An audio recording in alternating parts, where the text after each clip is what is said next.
మాట ఒకరిది భావం ఇరువురి కదలిక కదిపిన కథ ఇది ప్రేమ ప్రేమ తిరిగొచ్చే తీయగా ఇది ప్రేమ ప్రేమ ఎదురొచ్చే హాయిగా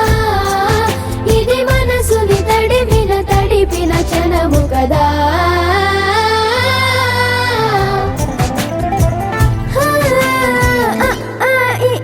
నేర్పిన అమ్మకి గురువునవుతున్నా అడుగులు నడకలు నేర్పిన నాన్నకి మార్గం అవుతున్నా పిల్లలు వీళ్ళే అవుతుండగా ఆ అల్లరి నేనే చూస్తుండగా